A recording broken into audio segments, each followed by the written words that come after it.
Hi, and welcome to Tom Kennedy Science, and I'm your host, Dr. Tom Kennedy. In this video, I'm going to talk about the regulation of gene expression in eukaryotes. Now, of course, eukaryotes being larger and more complex than a prokaryotic cell, guess what? There's many more ways that eukaryotes can regulate gene expression.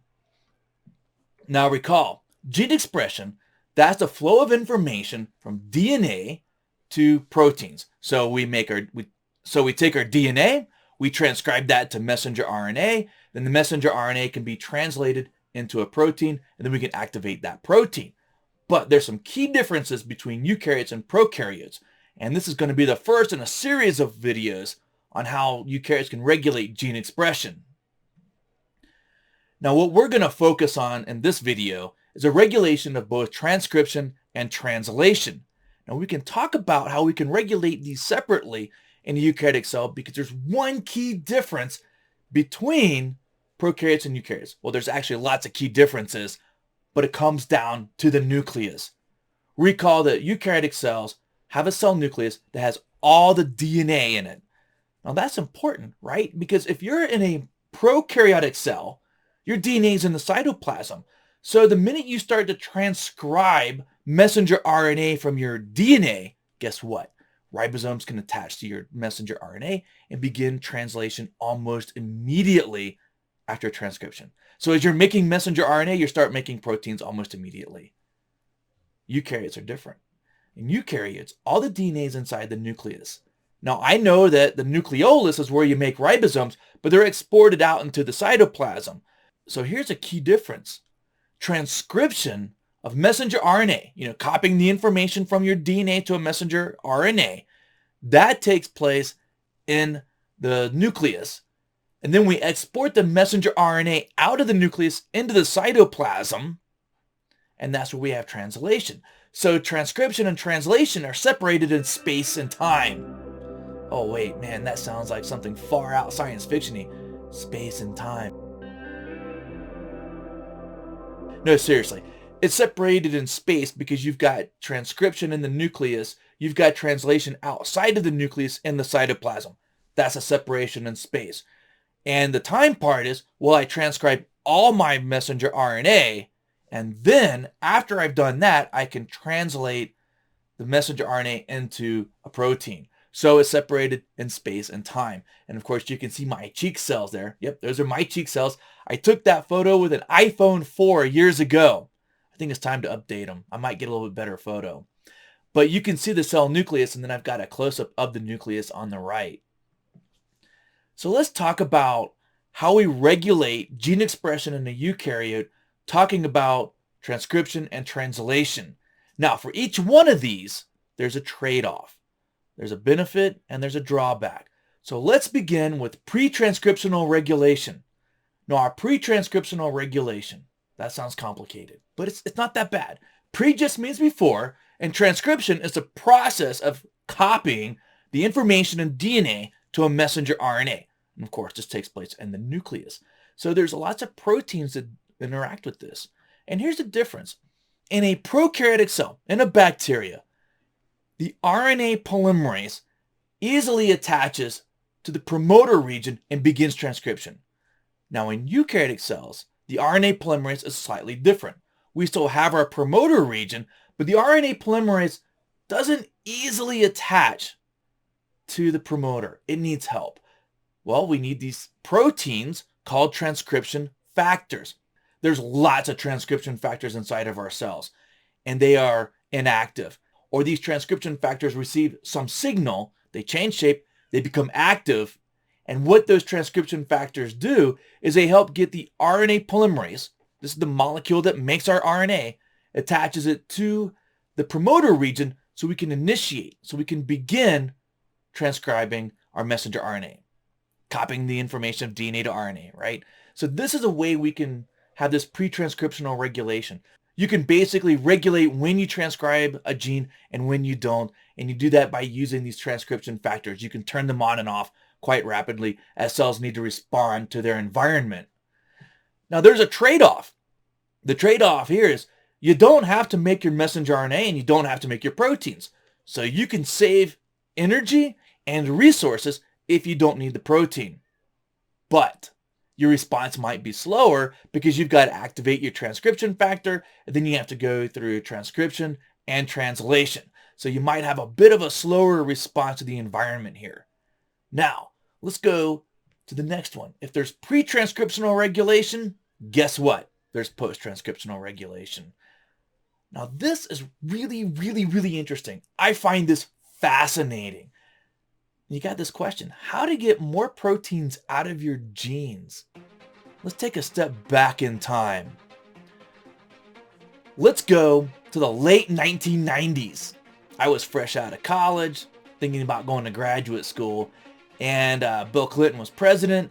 And in 2001, in January, Clinton got to announce the completion of the Genome Project. And the Human Genome Project took place throughout most of the 1990s. And when they started it, there's like, oh, there's just no way. This is going to take decades and billions of dollars to sequence all 3 billion base pairs of the human genome. Well, guess what? They did it in like 7 years for way less because they developed new technology. But in the beginning, in the 1990s, they were taking out bets. How many genes are in the human genome?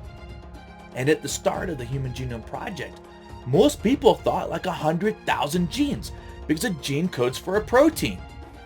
Well, they were shocked. It turns out we do not have 100,000 genes. We have closer to 20,000 genes. So how do we have way more proteins than we have genes for? So how do genes do this? How do they get more proteins than you actually have genes for? Well, one of the discoveries that eukaryotic genes have what's called exons and introns. Exons are the actual coding sequence.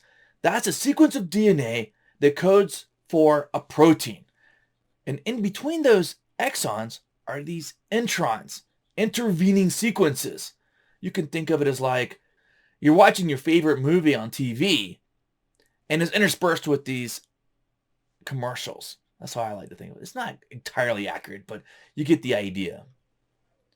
So there's this process that eukaryotic cells do. It's called alternative mRNA splicing.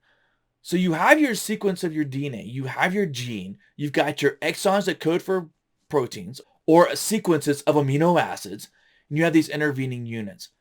And what happens is when you make your messenger RNA, inside the nucleus, you can cut out parts of the messenger RNA, cut out some of the introns, and resplice together the exons.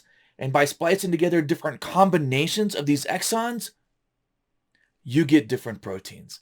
So that's pretty wild, isn't it? I mean, think about how the cell knows how to do that.